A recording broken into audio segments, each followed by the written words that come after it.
Hey everyone, welcome to another edition of the Armed Society Podcast. This is a new show on the Self-Defense Radio Network where it's really a roundtable discussion about anything and everything.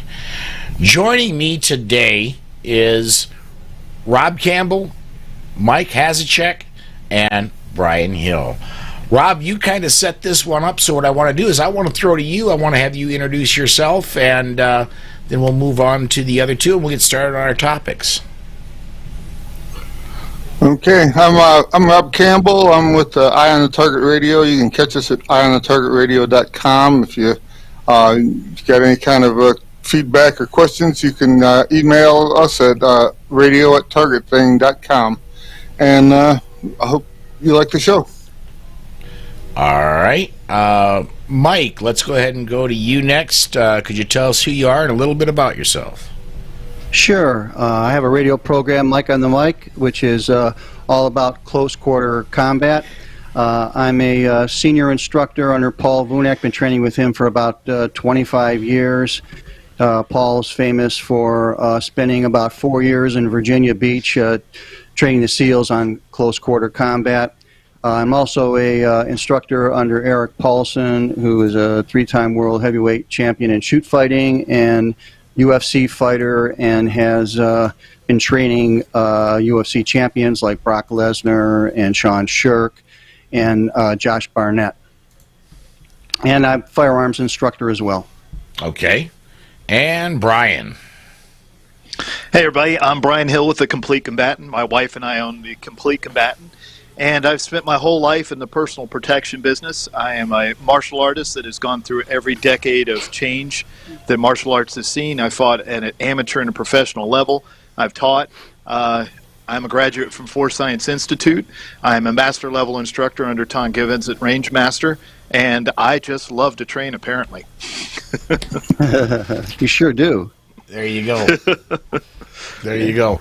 So, Rob, you set this one up, and this one sounds like it's going to go a little bit away from the politics that we've been discussing recently. Well, I was hoping to get into some training and how someone that's teaching themselves or they have a little group where they get together.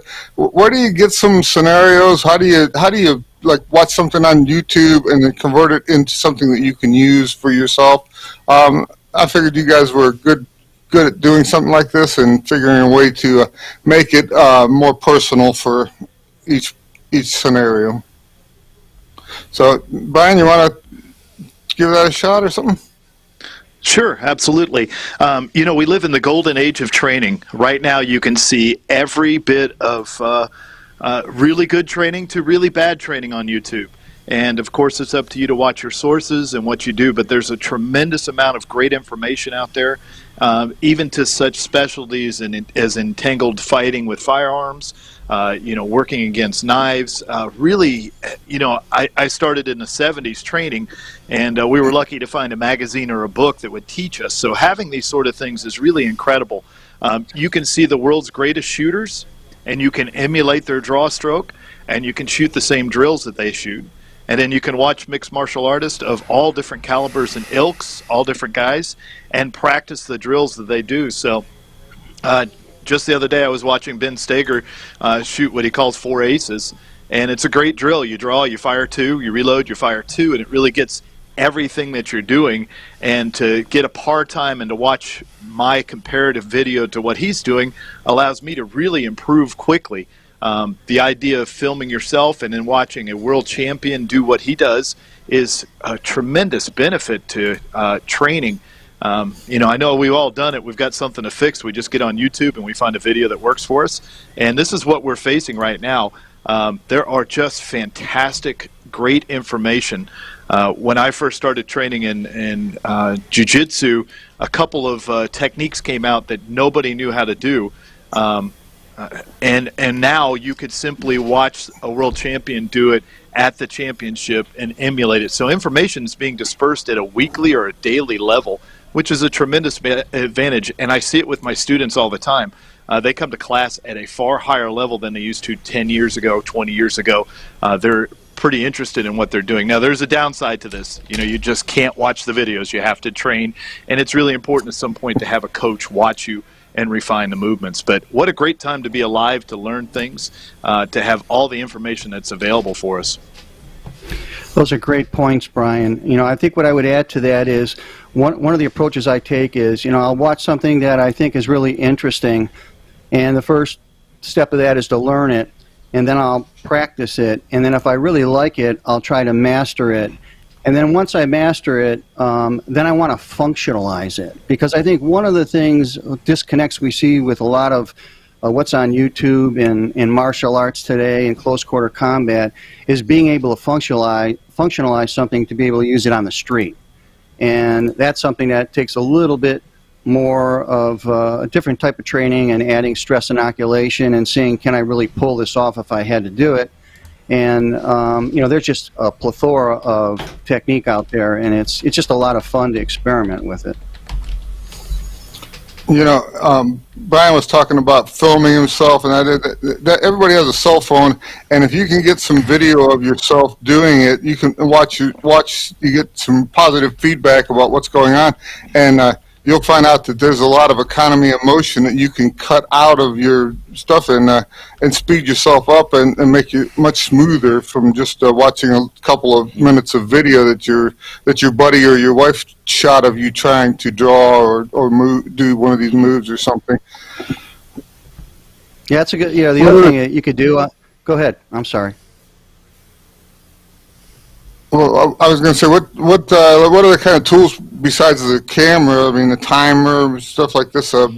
Mike, you got something that you want? Well, I think if you're talking about stress inoculation, I think you see all kinds of techniques for stress inoculation. People use a timer on a range, or some people will have you carry a weight for 25 yards, drop it, and do something. I think what I like, and getting back to the functionalizing something, is to make it more realistic, more street realistic. So, maybe you're going to have somebody knife spar a little bit, and then have to draw or clinch, or maybe they're going to throw a few punches and a few kicks. And maybe interesting to hear Brian talk about this, since he's had some experience in the ring. One of the things that I've always noticed when you add stress inoculation is there's a lot of people out there, once they start being active before they're standing still on a range or something like that, they hold their breath and they gas out in about 30 seconds or a minute when you start having them do something like knife spar or just empty hand sparring a little bit before you're going to have them perform something on the range. And it makes a big difference on your accuracy and being able to stay in the fight. And I'd like to hear Brian's comment on that. One of the things that we have to do in coaching is we have to consider all three parts of the person, psychologically, physiologically, and then also their self-image of themselves, how they think and feel about themselves. The problem is we get a lot of specificity in technical skills, but we don't talk about how to manage ourselves psychologically, which is basically being able to read, plan, and do what we're about to need to be able to do. And that builds the self-image of success, that I've done something before, I can simply do it successfully again. I repeat that pattern over and over. Steve Tarani talked about the breath in a really interesting way. He said that it is to thaw the freeze, that we all freeze, but we breathe to thaw the freeze.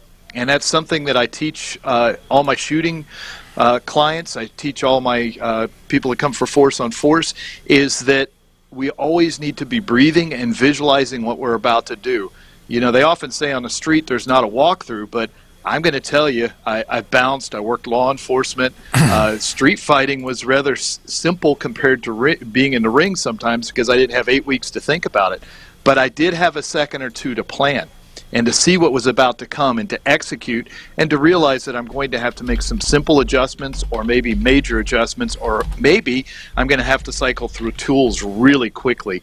I may start out with verbal skills and go to a pepper spray, or I may have to engage in some sort of grappling or striking. It just does, whatever happens, I'm going to have some sort of visual plan to read it and then to do something and understand how I can make good decisions in the moment. And the breath is what connects the mind and the body. And I know that sounds really new age and woo-woo, but every athlete in the world works on breathing. Because if you hold your breath for long enough, you're just going to pass out anyway. You're going to gas out, and it's going to freeze you in the spot.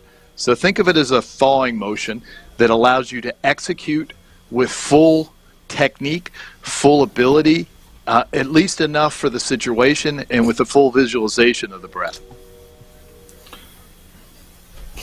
You know, it was I was in Texas a couple weeks ago at a 3-gun match, and some of the people that are relatively professional at it, they tend to still hold their breath in the middle of the match, and if it's an extended match, at the end you'll see that they're huffing and puffing like they were really just about at the end of their game.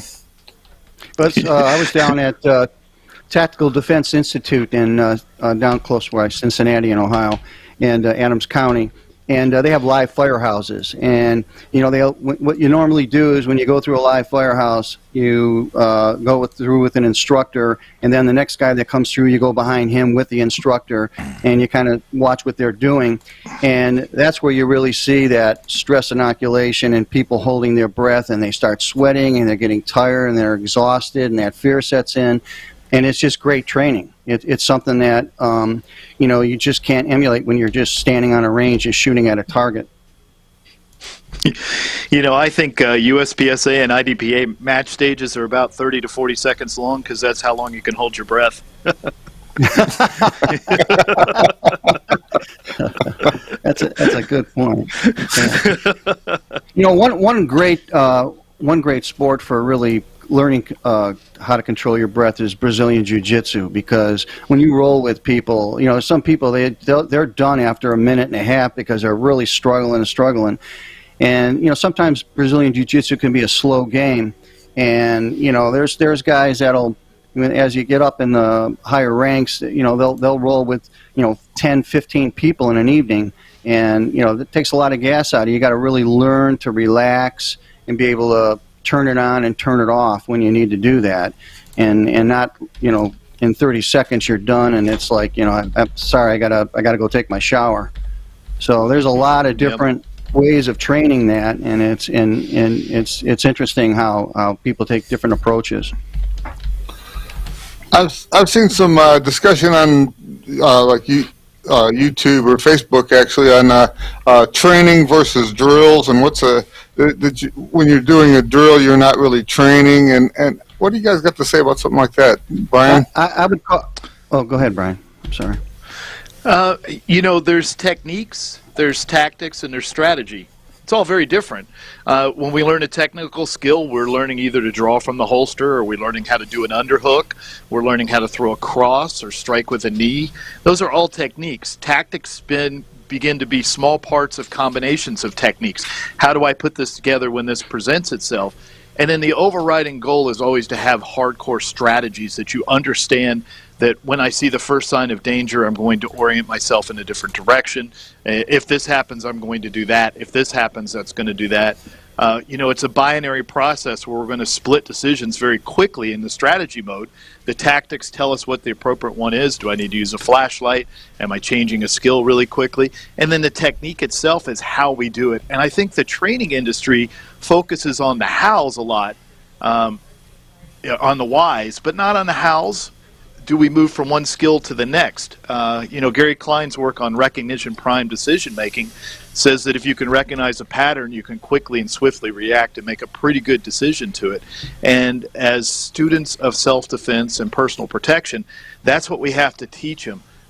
You know, being able to do a support hand reload one-handed, it may be the most crucial skill, but it's probably a very unlikely possibility. But being able to go from a verbal skill to moving your feet, to drawing a pistol, or engaging in an unarmed technique, or using a knife, or using a blackjack may be very quick, and you may change from one to the next because some of them are not going to serve you. You know, if you're engaged in a you know, close range with somebody, you're certainly not going to be able to use pepper spray the same way. So I would say, once again, don't confuse techniques, tactics, and strategies. We have to have all three. I need to jump in here. I need to jump in here, guys. Sorry. We've had issues. The reason you haven't heard from me is we've had issues with the Facebook feed. It is up now. It is stable, and everything is good. But we've had issues getting that up. If you are watching, remember to comment. Excuse me. Remember to comment when we're live, and we'll get your comments on the air. And I want to get in that one just came in a little bit ago from George Geller. George says, "My pot belly is my built-in weight for stress inoculation." So is mine. So go ahead, guys. I'm sorry to interrupt. I was going to add that there's when you look at training, there's self-perfection and then there's self-preservation, and a lot of times you spend too much time on self-perfection. You're learning a technique and you're doing it on your own, and you're not doing it against an opponent that doesn't want to cooperate with you. It'll be interesting because Brian's had experience in the ring. The whole world changes once you get hit. It's amazing how you see so many people. They have great technique. You watch them punch a bag. You watch them do a speed bag, throw kicks or whatever they're doing. And then you go in a ring and somebody gets hit and it's all over. And it's just an interesting aspect to training in combative sports. I think at some point in time people need to do a little bit of the self-preservation training, because it really gives you an idea where you are on that plane, and what you can take, and what you can dish out a little bit too, especially when you get up to the higher level of training. Mike makes a good point there. There's two focuses we can have, which is external and internal, and then they can be narrow or broad. And when I train fighters, when they first start fighting, their focus is broad and internal, which means they're only really concerned about how they feel and how fast their heart is beating and what's going on around them. And when they become a better fighter, what happens is they have changed their focus to an external, narrow focus, which is what is important to me outside of me right now. And what we gain when we get to that external, narrow focus is that we have processing power. And probably the biggest difference between, a grandmaster shooter or a high-level martial artist is his ability to process information at an intuitive level that's very quick, because he recognizes the patterns that happen. And there is a pattern to everything that we do. If we watch John Correa's excellent work with active self-protection videos, you see the same patterns in fighting quite frequently, that this may happen or this may happen. And that allows us to understand what it's going to be like. Now, I think you have to get involved in something that puts that sort of pressure on you so that you can become comfortable in it.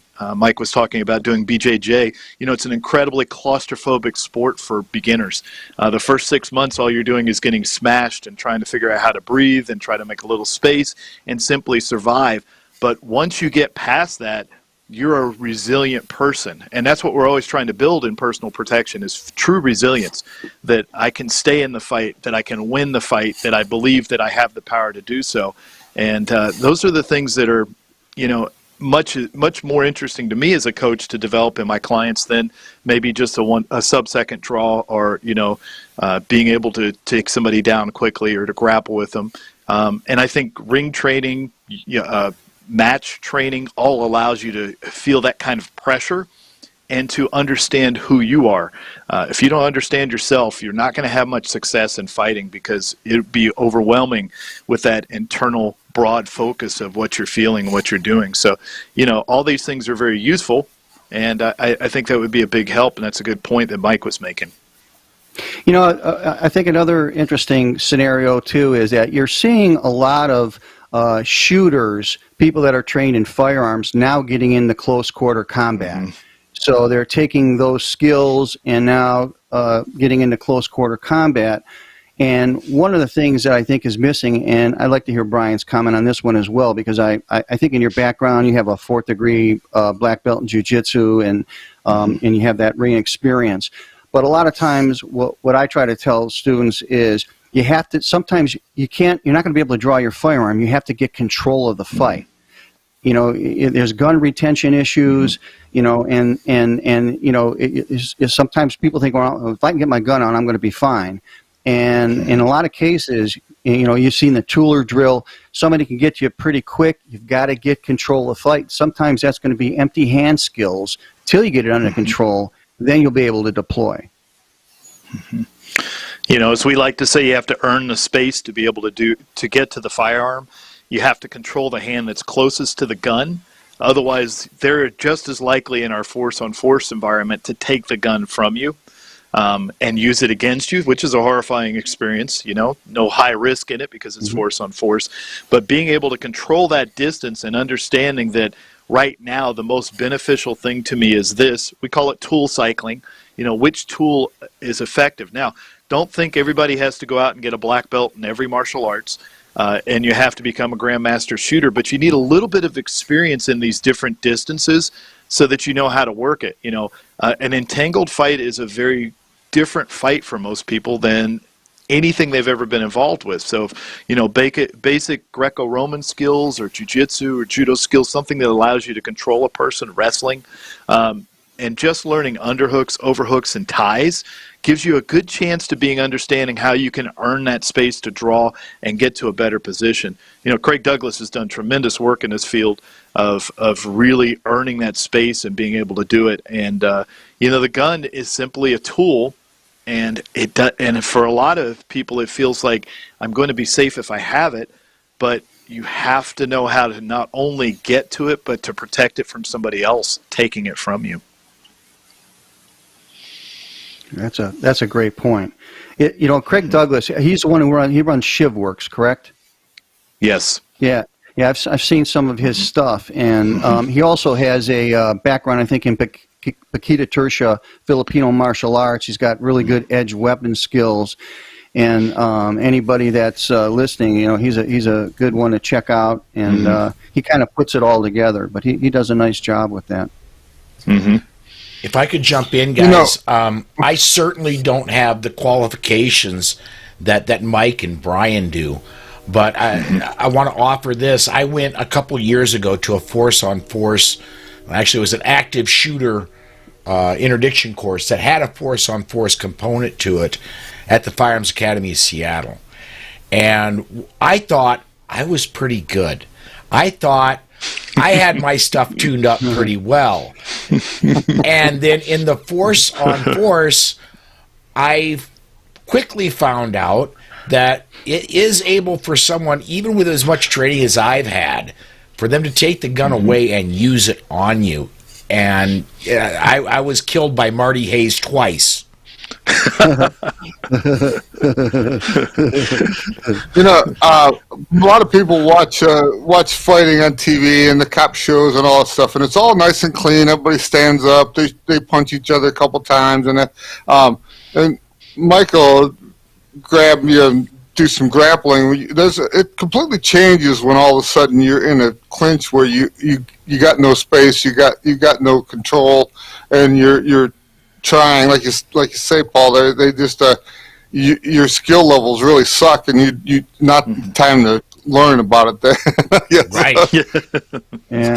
Well, a lot of times I think intuitively what happens, like say for example, you're a woman who weighs 115 pounds, and there's a 200-pound guy that's on top of you, and we would call him Brazilian Jiu-Jitsu, the guard position.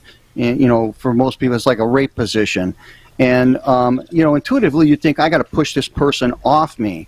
But, one of the things that Paul Vunak had put together is asymmetrical violence, and where he says, no, what I want to do is I want to pull them in tight, and I want to bite. And I want to hold them, uninterrupted biting, because it's so outrageous that the person just wants to get off you. And a lot of times, that's the kind, when it's a life and death situation only, you've got to be prepared to do some things. That's when your headbutt, knees, and elbows come in, and eye gouging, and groin kicks, and things that you see these. Great UFC fighters, they get poked in the eye or kicked in the groin, they have to stop for 5 minutes. And that's not going to happen in an altercation on the street. No, there's not going to be a referee out there that's going to stop the fight and say, okay, hold on a minute, you get to rest for a minute until you recover. And that's the big difference with a lot of street tactics when people are preparing to defend themselves on the street. I think oftentimes, too, we just need to allow people to have some sort of environment that's safe. That's why I made a force readiness class. And when you let people do a simple movement, it doesn't have to be complex, because I'm going to throw my industry under the bus. I opened my first martial arts school in 1988, or actually 86, and we did not prepare for the fight. We prepared to fight each other, which is a very different thing. What I do is teach simple skills and the belief that they can work. What we see is we have a tremendous amount of video evidence of what fighting looks like now, and the commitment to the right technique at the right time and simply switching to get away. Because remember, we're fighting also as the armed citizen to simply get home. If you're in the military, you're seeking your enemy to destroy them. If you're in law enforcement, you need to bring them back for justice. But as the armed citizen, we just need to simply get home, and that means we're trying to make a break in contact, something that will allow us to escape at a certain point. And having some simple techniques that allows you to do it under a stressful environment that's safe for you. It's amazing to watch people, how they gain confidence with very, very limited martial arts, just very limited skills, because we all have the principles. To allow them to do something and to fight back makes a huge difference. We never know what the opponent's going to be like. He gets a say in the matter. Some guys psychologically will give up very easily and run off, and then sometimes you get somebody who's your worst nightmare. You just never know what it's going to be, but having some sort of force-on-force background, if you carry a firearm, of course will allow you to be ready to fight. And then what everybody says after the course is, I'm really going to pay attention so I don't get into these situations because this is horrible. And it sells mindset. It sells the proactive mindset, which is really hard to do most of the time. Any fight we avoid, we win. And that's where I really want to be as a martial artist. And I include gunfighting as a martial art because we're all, it is a martial art. It's the same thing. All of this is the same thing. And it doesn't matter what you use. You just got to fight. The other thing, a lot of us. Yeah. Go ahead, Mike. Yeah, the other thing that a lot of people don't think about is that how often do people go to the bar by themselves? Most people, when you're facing an altercation, you may not be facing one opponent. You may be facing multiple opponents. And a lot of training today focuses on just one opponent.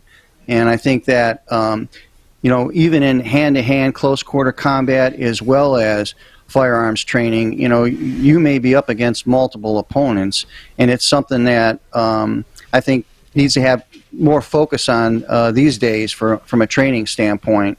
And it's a little bit more difficult to train that, but sometimes it's even more fun.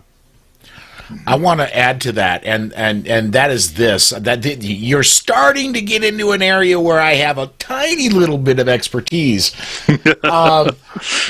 The average home invasion is 2.8 people. If you are a victim of a home invasion, it's not going to be usually one guy coming and stumbling in your door. It's going to be a team effort. So I would absolutely, in all your training, I would strongly recommend multiple attacker practice and getting into that mindset because, well, I don't go to bars, but I stay in my house a lot.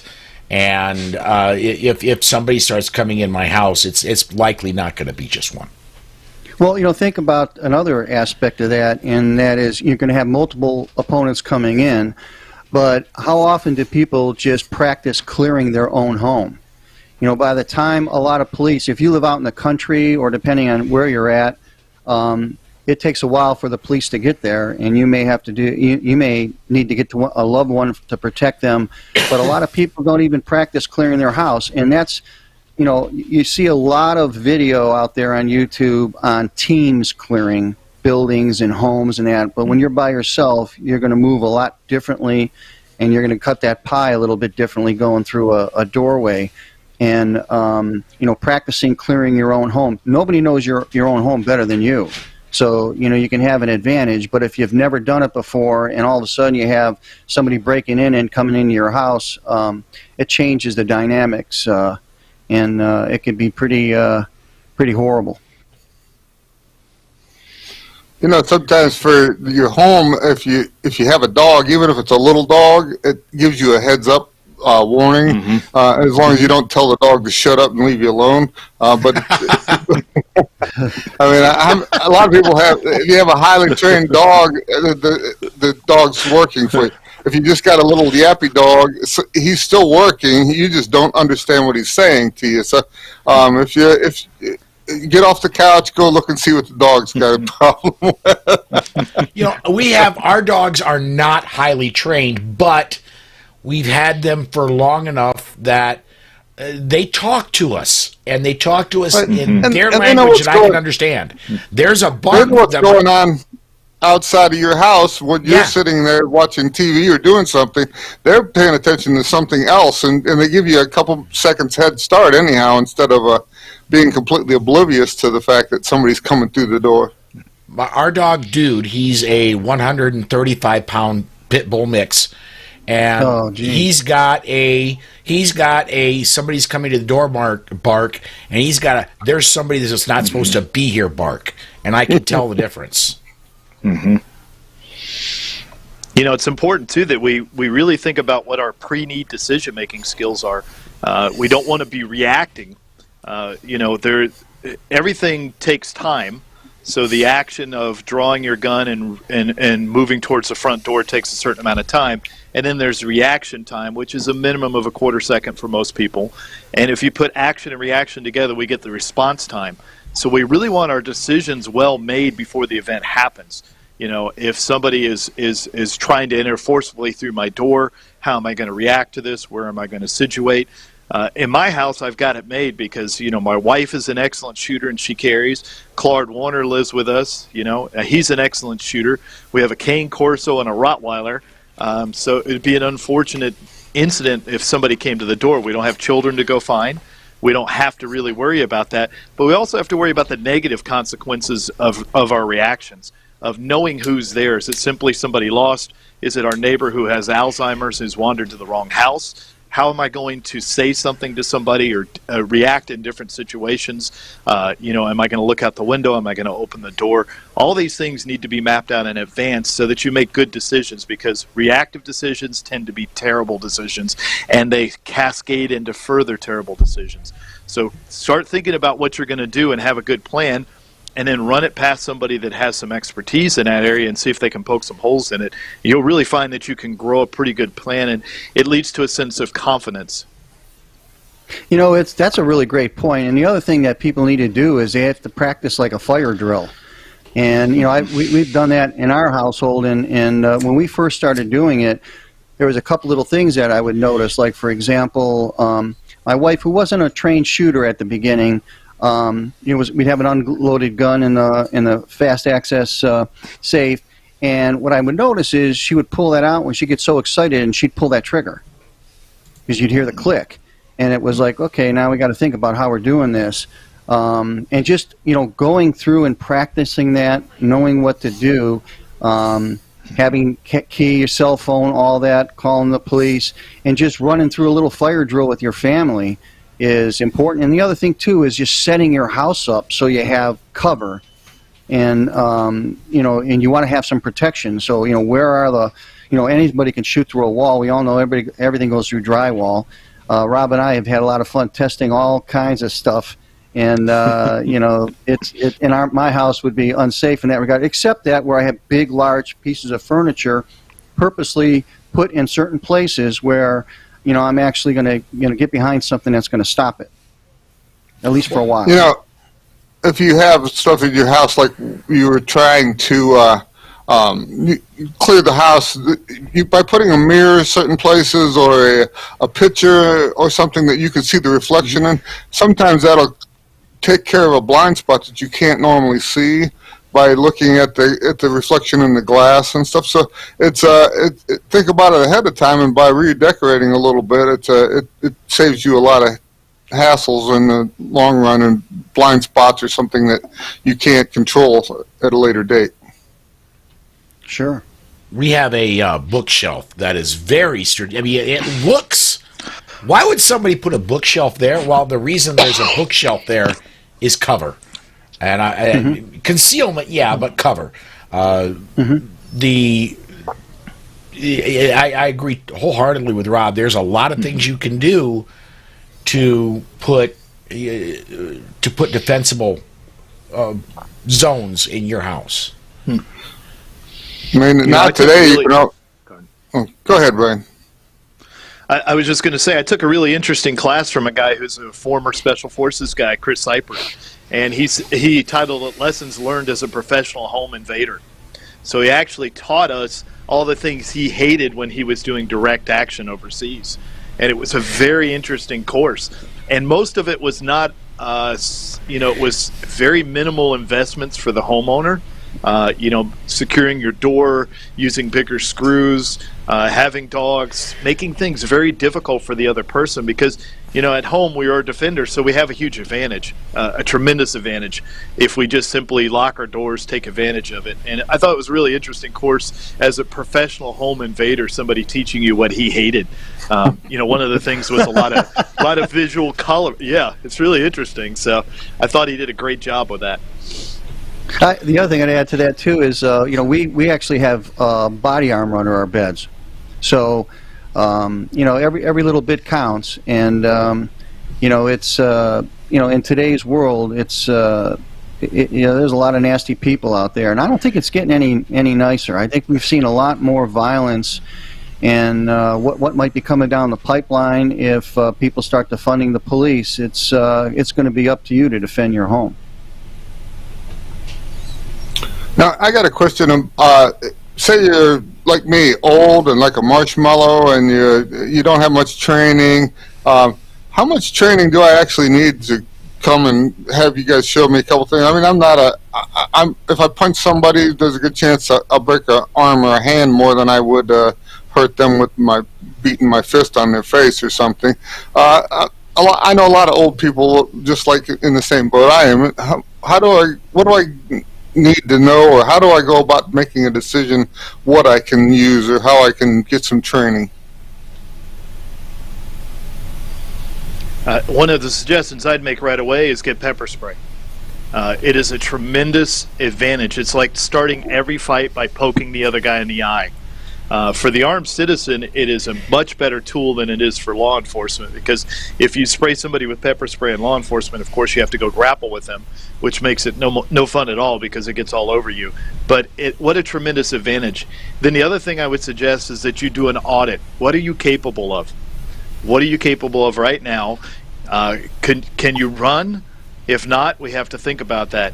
Could you get up off the floor if you fell down? We have to think about that. And then your tools have to relate to what you're capable of doing. And then I can't speak for Mike, but for myself, there's some pretty simple things that will give you time. And one of the big things with the armed citizen is we need to give ourselves time. The longer the event goes, the more it is in our favor, because the predator wants to ambush you and have it over as quickly as possible. So not only are we playing to beat the other person, but we're playing to draw it out so that they want to break contact too. So some simple things, we're all going to be in a victim pool eventually. I pulled an adductor muscle when I was in Texas, and suddenly I couldn't walk, and I was on a cane, and I had an 1,100-mile trip home. And when I got out of the car, people looked at me differently than they used to. And we have to think about what we're capable of, and we have to do a good audit of what skills and tools we're willing to carry that will help our capabilities get better so that we're not such an easy target. Yeah, that's a very good point.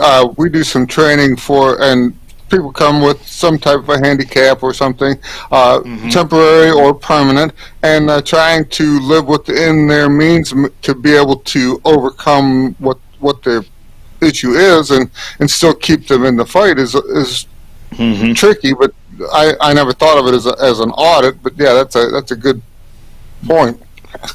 Well, Brian, you mentioned pepper spray. I don't know if you've seen that pepper ball, the pepper ball guns that they have out, and they look like little flashlights. And we got a hold of a couple of those, and they're nice to go take a walk with, because you've got pepper spray with you, and they use CO2, and they hit you like a paint gun would hit you, so it hurts. Mm-hmm. Plus, you get a whiff of it. It's pretty good, but it has a flashlight and it has a little laser on it, and yeah, it can be a little intimidating if you put that laser on somebody, but it's better to have something. I think the pepper spray is a fantastic idea because everybody can carry that. In most places, it's not illegal. You can't, like place you can't take knives in, and that. I think it's a great tool. Shelley, Brian might know this lady, Shelley Hill, just commented. Chuck Haggard says long distance poke in the eye with pepper spray. Yep. Yeah, we're both instructors under his OC program, and if you don't know the legendary lawman Chuck Haggard, you need to. And he sprayed a whole bunch of folks, and he puts on a great course to teach you how to do it, because it's not as easy as it seems at first. It's something that you need to practice with, like everything else, and you need to integrate your distance management, your verbal skills with it, and I just highly recommend it. It's a great tool for us, and as many black belts as I have, I still carry pepper spray with me every day because there are things in my life I would just simply rather not get involved with. I'd rather get away from. This is going to be hard to describe for the podcast listeners, and may not even come well across on video, but one question I have about pepper spray, I've carried it, I've never personally had to use it, and I'm embarrassed to say I've never trained with it, but someone like me that's got an automatic protection in glasses, and that's got to be almost ineffective. Oh, it's going to go right through it. I mean, they have, like Sabre has gel, and two things, if it gets anywhere near you, it's gonna start, and it's an inflammatory, so if it gets on your face, it's horrible. And, okay. and Rob and I have had experience with getting some of it on us, and it's not pleasant. The other thing too is if somebody, for example, grabs your hand, that where you're holding the pepper spray, they get in close on you. You could spray it on your other hand and rub it in their face with your hand, and it works just as well, because we've tried that as well. So it's effective. I mean, I think Brian, he brought it is a great tool. Great tool. It is an irritant that will stop you. Imagine having to fight where you can't breathe and you can't see very well. What a huge advantage that would be if you can do that to the other person. It has it depends on what you're using. We recommend a stream because it carries the most distance. You get about 8 to 12 feet out of the stream. And it is incapacitating. Now, some people don't like pepper spray because they're thinking about the 90s, and you could basically put anything in pepper spray you wanted, so I only recommend 2 brands, which is Palm and Sabre Red. They work at an astronomical level. And just imagine taking the hottest peppers you ever had, rub them in your lungs, rub them in your eyes, rub them in your mouth, inhale them, and then try to fight. Yeah, it doesn't sound like fun. John Gonzalez on Facebook says, I'll tell you, having used it multiple times as LEO, glasses, no glasses, arm block isn't going to stop them from feeling it. Drugs might. Yeah, excited delirium is always a problem. If we have somebody who's taken a lot of drugs and they're not coherent with it, you're going to have a hard time stopping them no matter what. Whether you shoot them or punch them, kick them, or pepper spray them, they're going to be incredibly hard to stop. And that's why a lot of them, once they come into custody for a law enforcement officer, they simply die in custody because they've overwhelmed their own system. So it's something to think about how we're going to handle excited delirium. But you're in the fight for your life right there when somebody's in an altered state anyway. And getting a start where maybe he can't see as well, it's still an advantage. Think of diminishment when you're fighting. Don't think of automatic stops. There's only 2 things that'll stop somebody, and that's actually hitting the central nervous system or smushing them or cutting them in half. Otherwise, they're not going to stop. People are incredibly resilient, so we want to diminish them and take the will away from them to fight or make them incapable of continuing the fight. Also, instead of fighting, if you keep your eyes open and can increase the distance so that you don't let them get too close to you, possibly you don't have to worry about all of this fighting and jumping and running and shooting, and you get to go home still just by paying attention. Yeah, and there's a lot to be said for situational awareness, I believe. That is, we talk pepper spray, we're talking grappling skills, we're talking firearm skills tonight, but the number one skill, in my opinion only, the number one skill that's going to keep you alive and keep you safe is situational awareness.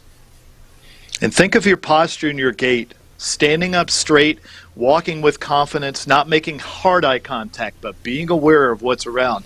That is a binary process for the predator, and they are always going to seek somebody who is less aware and less focused. So put the cell phones up, stand up straight, work out a little bit so you appear stronger and more confident. Take a little bit of training, and the funny thing is, for most of us that train a lot, we don't get selected. Just realize you're only an injury or an illness away from selection, but change your gait, pay attention. Even if you don't feel like you are, get your head up, and those things will allow you to see danger. And the sooner we see danger, it gives us more distance, and distance equals time. And time in a fight is always the thing that we're trying to buy more of. We want to be faster, stronger, and more explosive, and we want to slow them down and make them waste their time.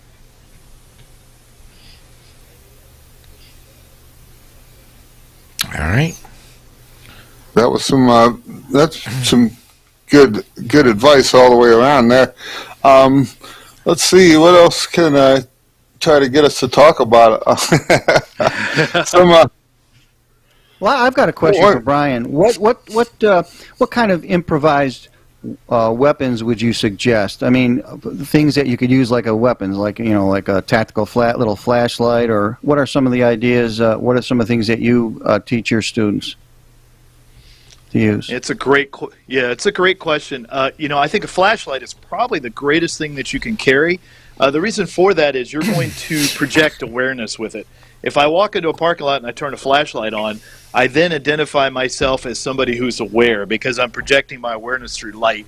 It also may confuse the potential predators as maybe me being law enforcement or security, because who else uses a flashlight than that? I've got a little flashlight right here that I carry with me. In the early 80s, we did a lot of work with a Kubotan. This becomes a little striking device. We can use it for joint locks. You can put it in your fist and weight your fist a little bit more. So you have the ability to see better. You have the ability to blind your opponent, and you can strike with it. And I think this is something you can carry without anybody ever batting an eye. I carry it on planes. I travel all over the country. This is part of my toolkit that I take with me and allows me to do that. It's a simple thing, but what a tremendous advantage it is to be able to see, to blind the other person, and use this as a striking defense. How about you, Mike? What do you like to use? So I like to carry a tactical flashlight, and the other thing I like to carry on me is a tactical pen. So I have one on the left side and one on the right side, and I usually carry some sort of an edged weapon as well. And there's a lot of different types to carry. I like Bram Frank has a kinetic opening knife that is really good for escalation of force. So has a ramp on it where you could actually pound with it before you actually deploy the blade. And it's just in this day and age, you got to be careful on what you're doing, because it's gonna be an expensive lawsuit. I have a legal background, and that's something that is always in the back of my mind. And that's one of the big reasons to avoid any altercation. Comment coming in on social media. Steve says, great to see the self-defense evolution. 1, awareness, mindset. 2, firearms. 3, first aid. 4, less than let. I want to, this is totally off topic of what we've been talking about so far tonight, but I want to very strongly, especially if there's been firearms use involved, I want to strongly have everybody really think about whether you're going to render first aid after you've had to use your firearm. If you've had to use your firearm, somebody's done something so egregious that you had to end their life. They could be playing possum. They could be just pretending to be badly injured. You might have missed. They're trying to bring you in to get your gun.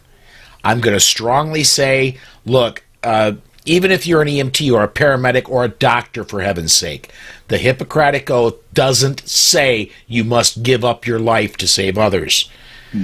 Stay away if you've had to use your firearm until somebody professional, meaning a police officer, can make sure the scene's safe. That's my opinion, again, mine only.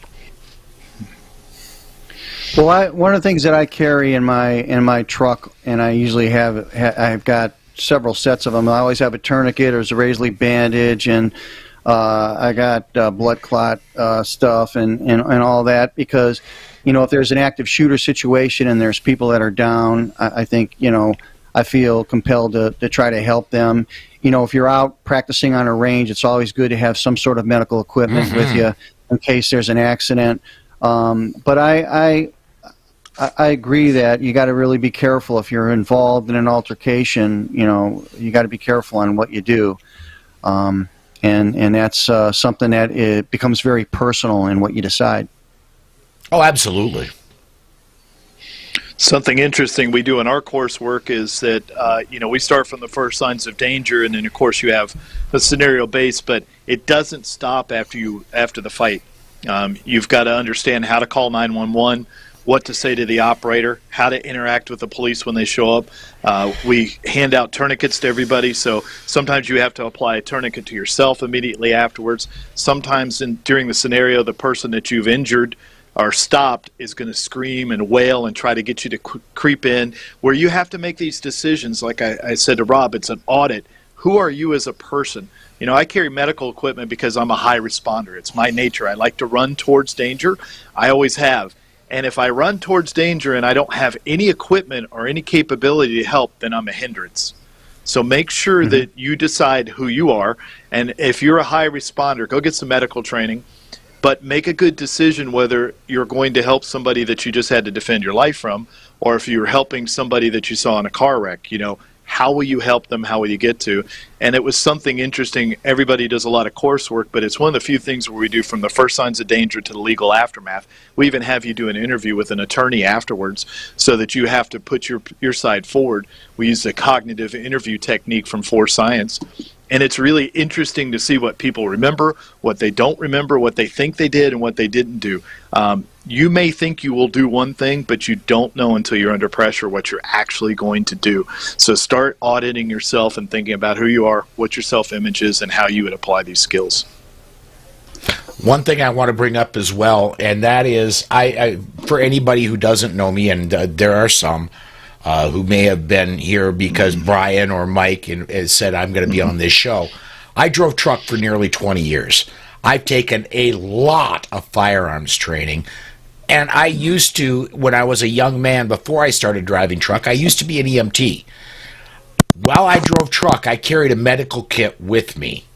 And I'll tell you this, I have used the medical kit, I want to say 30 or 40 times over 20 years.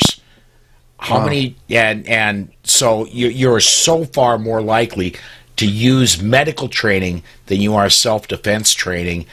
I would encourage everybody, if you're getting self-defense training, get at least a little first aid. You can help out a lot. So that's some good advice. Well, we've got 6 minutes left, guys. We got to feel something here. Well, a good idea for next show is you could get a couple of people talk about some medical training, possibly, because some people don't even know that that's available to them. It's you can almost learn anything if you ask the right person. It's just finding that guy and knowing what to ask for. So. Well, here's a question I have for Brian, and that is that a lot of people will ask, "Hey, I want to learn some self-defense. What is your recommendation? What would be a good approach for somebody who really hasn't had any exposure to it?" And that could be a tough question because there's so many different levels of instruction and training. What kind of advice would you give somebody? Well, I tend to skip away from style right now. I tell a person if they're going to get some self-defense training, they want to, especially unarmed self-defense, they need to go find a reputable instructor and they need to go look at the class and make sure that there's a wide variety of students in that class, that everybody doesn't look like the instructor. There needs to be men, women, children, everybody needs to train. There needs to be an environment of helpfulness and of learning and of true coaching instead of just how we're going to do it. If you get all that in a coach, it's very unlikely that you're going to find a coach that's not pretty good at what he does, or a teacher. Some people are prone to strike. Some people are prone to grapple. I think at the lowest level, for a one-on-one encounter, maybe a BJJ is the best choice for you because you're going to get inoculated pretty quick. But I just have some people that clench their fist and they're going to throw bombs no matter what. That's the nature of them. But they need to find somebody that will at least guide them. And then I think any reputable instructor will tell you, hey, listen, it's time for you to go work on this now. That's what I tell my students all the time. You need to go get training with this. You need to get training like this. So we become the clearinghouses of allowing them to move forward. First line of defense for everybody, and I think the entry level is get some, learn how to use pepper spray. After that, if you're going to carry a firearm, learn some basic retention techniques and how to keep somebody away from you, and learn how to fight if you fall down. Because what we see in the videos a lot is people running backwards and falling down. And most of us don't ever get to shoot or practice off our backs, and it's really an important part of it. We say we'll never go to the ground, but it's simply not a choice sometimes. Your feet get tangled up and you fall down. So finding somebody that can teach you well, and you'll see the skill inherent. Yeah, there's a lot of things you can do on the range that really are practical, like even bringing tables and chairs out on the range if it's an outdoor range, and learning how to get out of a chair and moving around a table, because if you've never done that before, it can be a challenge. Yeah. All right, we are getting close to the top of the hour and the end of the show. Shelley Hill says Dr. Sherman House will be teaching his medical class at our place on April 17th. Shelley, the bill is on the way to you for the free advertising.